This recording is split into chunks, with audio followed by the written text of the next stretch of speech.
begging for their lives. It's just like a waterfall of fire and flames. I heard a lot of screams and I could see people banging on the windows and there was fire all around them. It was horrendous. She was screaming, "I've got a baby, please help me get out. I can't get out. I'm trapped. I need to save my baby."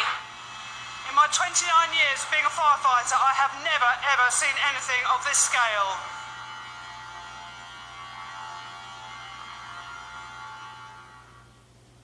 This is what Grenfell Tower used to look like. A home to hundreds of people, built in the 1970s, recently refurbished, a familiar sight to many people travelling in and out of London. It's in Kensington, a name synonymous with wealth, but this is an area of social housing. The people here are a blend of nationalities, living in the heart of one of the world's most diverse cities. At 5 minutes to 1, the fire brigade summoned here to a hellish inferno. A 24-storey building gripped by a fire that got ever more intense, at a time when so many people were at home, asleep. It was just like a waterfall on the left-hand side of fire and flames, but now it's spread all to the right of the building, that part there, and it's also gone down the left-hand side of the building as well. Dozens of fire engines attended the scene, along with police, ambulances and crowds, anxious onlookers, friends and also those who'd escaped. The best thing you guys can do if you've got family, friends, relatives, stay behind the line. What caused this will of course be investigated, but one resident told us he believed the fire had started in his neighbour's flat, sparked by a faulty fridge. It's by chance that we had a knock, and the guy who knocked, which so happens to be the guy whose house was the cause of the whole thing, is his fridge. He explained to us as he came down afterwards and was outside the building, he explained to us that it was due to his fridge which exploded. That's what he kept saying. On the 4th floor. And do you think everyone inside the block has been evacuated? No. How do you know? How do we know? Because the fire spread extremely quick. Charlie, this will make from it today. Go ahead, over. So what do you do if you're confronted by this nightmare? Well, this is the advice given to residents in Grenfell Tower, told to stay put in their flat and let a fire actually reach them. Many chose to ignore this. They chose to flee. I've opened the window and I heard some woman saying it's getting bigger. So I've gone out to the hallway, I've looked through the spire hole, I see smoke everywhere, I've opened the door and the neighbours were there, people screaming, the fireman said, "Get down the stairs." So I grabbed the little girl, grabbed my girlfriend, ran out of the house. I heard a lot of screams and I could see, after I got outside, I was looking up and I could see people banging on the windows and there was fire all around them. It was horrendous. We saw people on the 14th floor crying, people from the 16th floor, my neighbor, his son was struggling. I told him, "Where is your dad?" because I know his dad. And he said to me, he's indoors, he can't walk. I said to him, "Let's go in." When we even tried to get in, the smoke is nowhere you can get. Me, I was going through the floor. The fire brigade, they had their oxygen. We never had the oxygen, so I just have to leave. So there were firefighters inside the building evacuating They people. just came in, tried to evacuate the people, telling them to go. But they told us to stay in, but I have to open the door and to get out.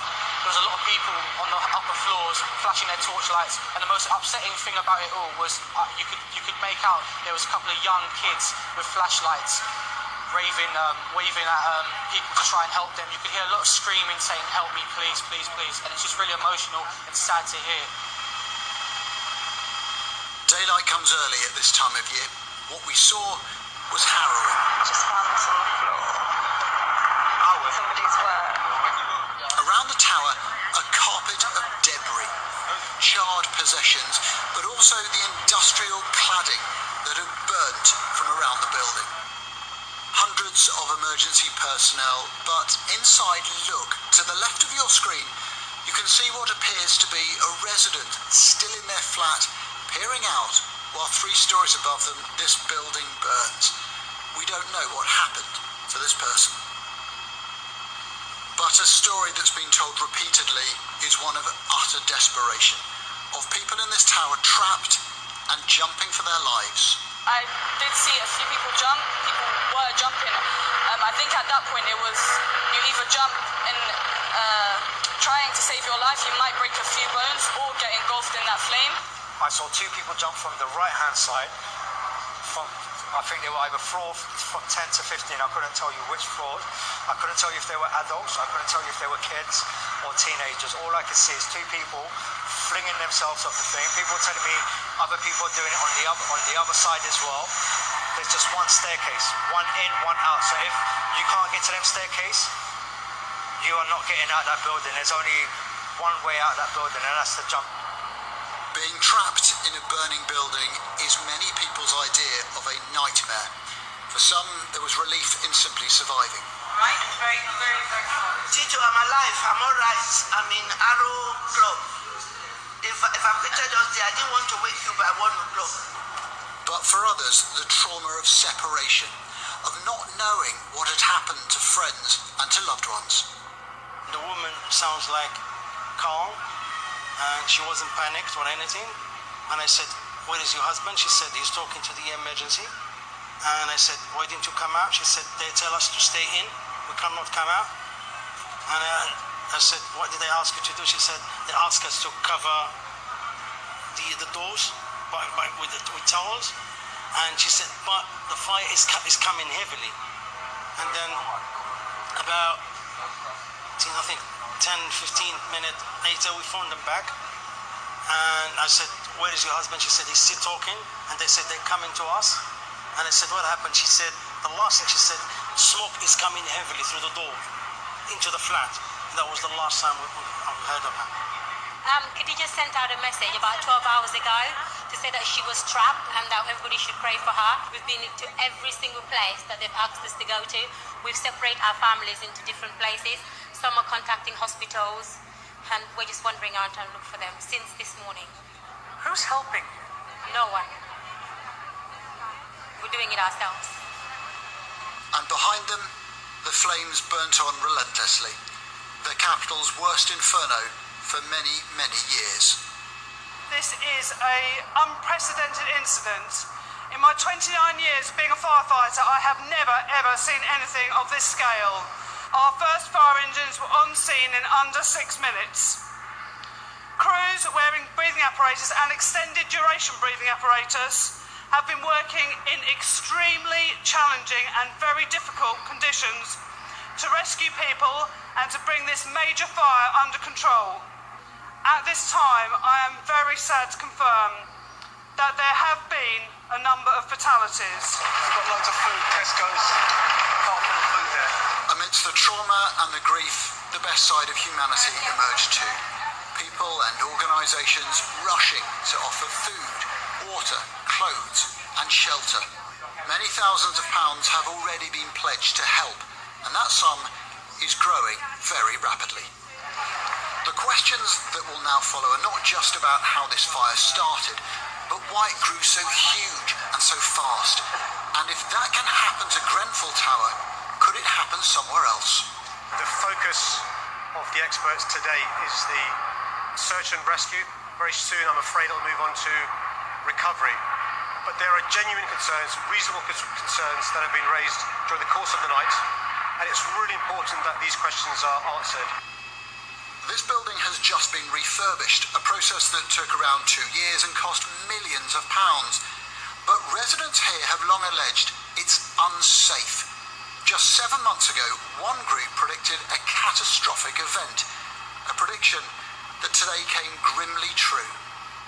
There was an issue a few years ago where there was a small fire, and there was concerns from the TMO residents regarding this building and the safety of this building. There was a lot of worries, and this was one of the worries, that one day something like this could happen. Grenfell Tower was built to the standards of the 1970s. Just one staircase, no central alarm and no sprinkler system. Investigators will want to know if the cladding put around it resisted the fire or made it worse. There has been a response from Ryden, the company that did the building work. It said, "We will cooperate with the relevant authorities and emergency services and fully support their inquiries into the causes of this fire at the appropriate time." The government has said checks will be carried out into all tower blocks that had similar refurbishments. There has been heroism today, and people have survived an appalling experience. But but many others have died and lessons will have to be learned. A night whose shocking events will reverberate for a very long time. Adam Parsons, Sky News.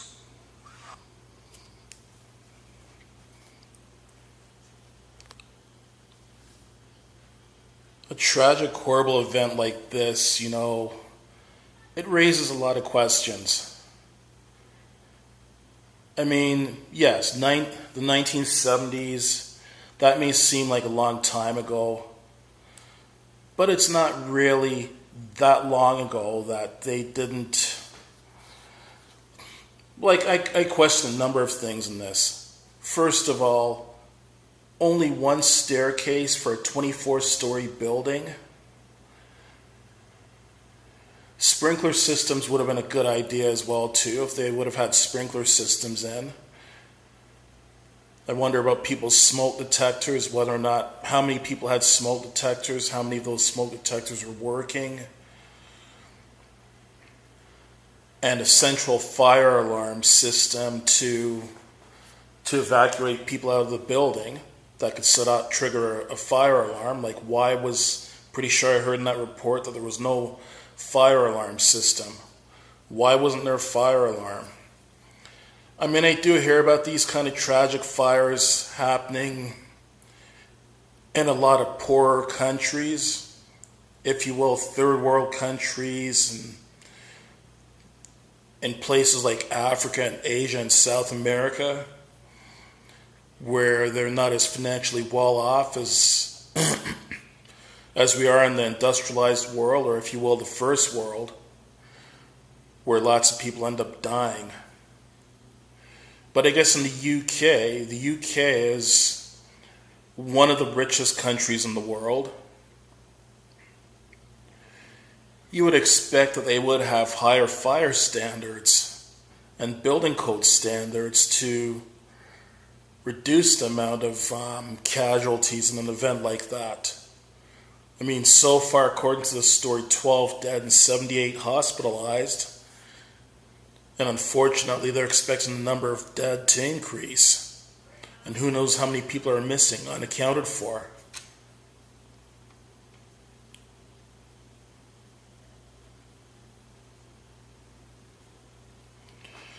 Well, I mean, my heart goes out to all the people that have suffered as a result of this. I mean, there's going to be scores of people left homeless, scores of people that had to be treated for burns and smoke inhalation, other types of injuries, not to mention mourning all the people that have died as a result of this tragedy. It's a horrible event, and these are the kind of events you hope that hopefully this will be thoroughly investigated. Hopefully some lessons will be learned from this, and hopefully some steps will be put in place to reduce the amount of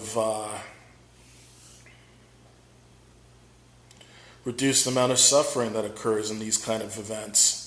I mean, yes, unfortunately there are going to be other fires, but you just hope that steps are taken to reduce the amount of casualties. It looks to me like that building just went up like a tinder block, a tinder box. It might as well have been made out of cardboard the way that it went up. Well, hopefully steps will be taken in the future to reduce the severity of these types of events.